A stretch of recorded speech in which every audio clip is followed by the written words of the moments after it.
प्रिय विद्यार्थियों, गत व्याख्यान में हमने प्लेटो के बारे में, प्लेटो की न्याय व्यवस्था और शिक्षा प्रणाली के बारे में पढ़ा था। आज मैं आप लोगों को प्लेटो के शासन प्रणाली के वर्गीकरण के बारे में उनके विचार बताऊंगी। प्लेटो ने आदर्श राज्य की जो कल्पना की थी, उस आदर्श राज्य से यूनानी राज्य कितने दूर हैं, उनमें क्या कमियां हैं, ये बताने के लिए ही अपने आदर्श राज्य का सिद्धांत दिया था। लेकिन धीरे धीरे आदर्श राज्य में ऐसे कौन से कारण हैं जिससे उनका पतन हो जाता है, आदर्श राज्य का पतन हो जाता है और शासन के विभिन्न रूप हमारे सामने आते हैं। तो आदर्श राज्य का पतन और शासन प्रणालियों का वर्गीकरण कुछ इस तरह से प्लेटो ने बताया। चूंकि संसार में सब कुछ परिवर्तनशील है, अतः रिपब्लिक में वर्णित आदर्श राज्य भी स्थायी नहीं रह सकता। इसीलिए प्लेटो भी आदर्श राज्य को इस वसुंधरा पर व्यावहारिक और स्थायी नहीं मानता तथा आदर्श राज्य के पतन और अन्य शासन प्रणालियों के बारे में विचार करता है। प्लेटो का मानना है कि शासक के पतन से राज्य का पतन बहुत शीघ्र होता है। लगातार विरोध के बढ़ने से भी आदर्श राज्य धीरे धीरे पतन की ओर चला जाता है। प्लेटो इस पतन के निश्चित क्रम को 5 शासनों में बांटता है। पहला, राजतंत्र। प्लेटो ने यह माना है कि जब सरकारों का पतन होने लगता है, तब वे विकृत अवस्थाओं से गुजरते हुए अंत में अपने निकृष्टतम रूप में आ जाता है। प्लेटो के अनुसार राजतंत्र में जनता की सर्वाधिक सुख प्राप्त होता है, क्योंकि इसमें न्याय भावना से अनुप्राणित विवेक संपन्न दार्शनिक राजा का शासन होता है। दूसरा, सैनिक तंत्र या कीर्ति तंत्र। प्लेटो कहता है कि कुछ समय पश्चात साम्यवाद के परित्याग और व्यक्तिगत संपत्ति के उदय से इस शासन प्रणाली का पतन होने लगता है। विवेक की प्रधानता के स्थान पर उत्साह का भाव बढ़ जाता है। शासक शिक्षा पर ध्यान नहीं देते, फलतः शासक का भार योग्यतम व्यक्ति नहीं संभालते और समाज में अव्यवस्था उत्पन्न हो जाती है। प्लेटो के अनुसार यह शासन प्रणाली कीर्ति तंत्र है, क्योंकि इसमें योद्धा अपनी कीर्ति और महत्वाकांक्षा बढ़ाने की दृष्टि से राज्य का संचालन करते हैं। यह राजतंत्र का पहला विकार है।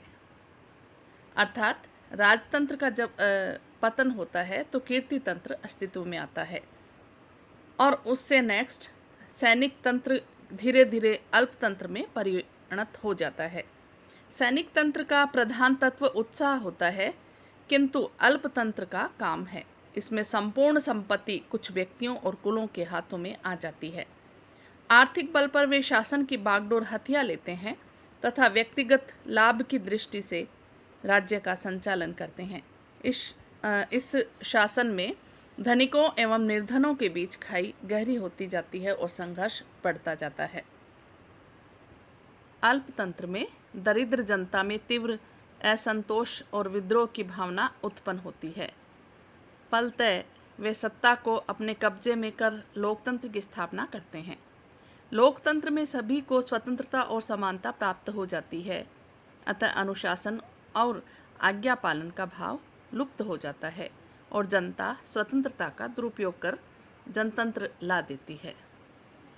उसके बाद जब ये जो लोकतंत्र है एक तरह से भीड़तंत्र में परिवर्तित हो जाता है और यहाँ क्षुधा तत्व इतना ज़्यादा हो जाता है कि स्वतंत्रता और समानता का स्थान स्वेच्छाचारिता ले लेती है और स्वेच्छाचारिता, स्वच्छंदता जब प्रत्येक व्यक्ति में आ जाती है तो अराजकता फैल जाती है।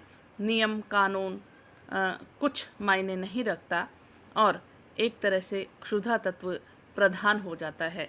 साहस और विवेक तंत्र गौण हो जाता है, उसकी कोई महत्ता नहीं रहती और अव्यवस्था और अराजकता, जिसे हम भीड़ तंत्र कहते हैं, उसमें बदल जाता है। फिर धीरे धीरे उससे तंग आकर जनता शासन में फिर परिवर्तन होता है और जनतंत्र का स्थान निरंकुश तंत्र ले लेता है।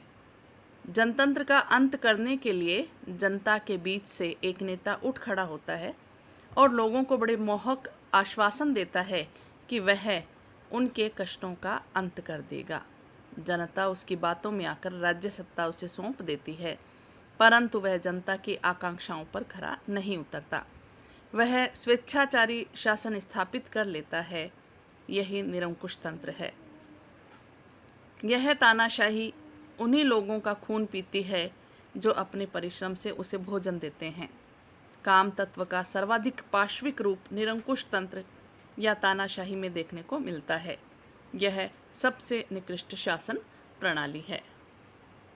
तो इस तरह से प्लेटो ने यह समझाने का प्रयास किया है कि जैसे जैसे व्यक्ति की आत्मा के जो तीनों गुण हैं उनमें से एक गुण प्रधान होगा, उसी गुण के अनुसार शासन का स्वरूप भी बदलता जाएगा।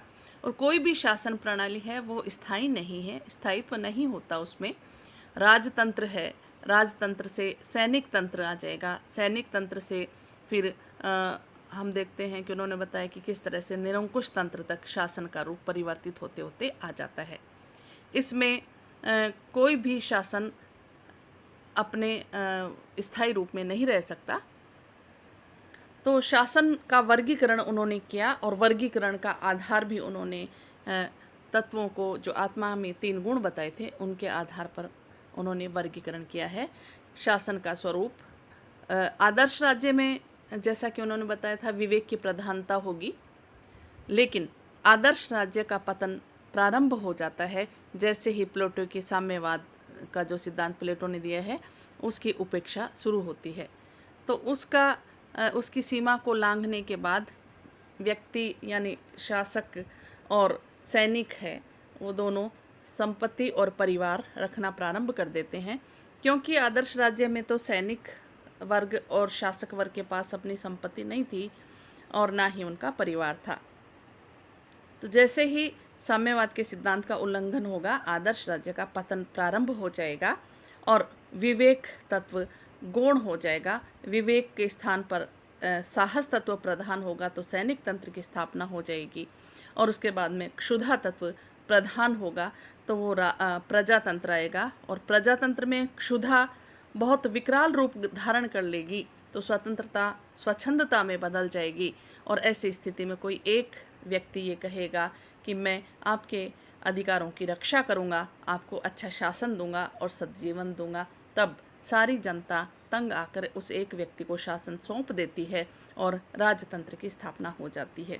जब यह व्यक्ति जिसके हाथों में सत्ता होती है अपने लिए, अपने स्वार्थ के लिए कार्य करना शुरू करता है तो शासन निरंकुश तंत्र में बदल जाता है। और निरंकुश तंत्र से पुनः फिर आदर्श राज्य की स्थापना तभी होगी जब उसमें प्लेटो ने जितने सिद्धांत दिए हैं, चाहे वो न्याय है, शिक्षा है, साम्यवाद, उनको स्थापित कर लिया जाएगा। तो प्लेटो की हमने जितने भी सिद्धांतों की विशेषताएं पढ़ी है, जो भी सिद्धांत हमने पढ़ा है प्लेटो का, प्लेटो की जो रचना है रिपब्लिक, वो एक आदर्श राज्य की कल्पना पर आधारित रचना है, पहले भी जैसा कि मैंने बताया था। लेकिन ये आदर्श राज्य व्यवहार में संभव नहीं है। स्वयं प्लेटो ने ये स्वीकार कर लिया था बाद में कि ये एक कल्पना मात्र है जिसे पृथ्वी पर संभव नहीं किया जा सकता। इसीलिए वृद्धावस्था तक आते आते प्लेटो ने एक और पुस्तक लिखी और उस पुस्तक का नाम था द लॉज, यानी कानून का विरोध करने वाला। रिपब्लिक में प्लेटो ने कानून का विरोध किया था और ये कहा था कि कानूनों की आवश्यकता नहीं होगी, क्योंकि शिक्षा के माध्यम से ऐसा वातावरण पैदा कर दिया जाएगा जिससे आपसी लड़ाई झगड़े नहीं होंगे और शांतिपूर्वक व्यक्तियों का जीवन होगा। लेकिन द लॉज पुस्तक लिखी, उस पुस्तक में उन्होंने एक व्यावहारिक राज्य का सिद्धांत दिया और उस लॉज में ये कहा कि मेरा स्वयं का जो भ्रम है वो दूर हो गया, क्योंकि प्लेटो ने रिपब्लिक युवावस्था में लिखी थी और द लॉज उसकी वृद्धावस्था में लिखी। एक अनुभव बोलता है उनका, और उन्होंने ये महसूस किया कि रिपब्लिक में उनका जो आदर्श राज्य है वो संभव नहीं है, वो स्थापित नहीं हो सकता। इसलिए लॉज में उन्होंने बहुत सारी अपने विचारों में परिवर्तन कर लिया था।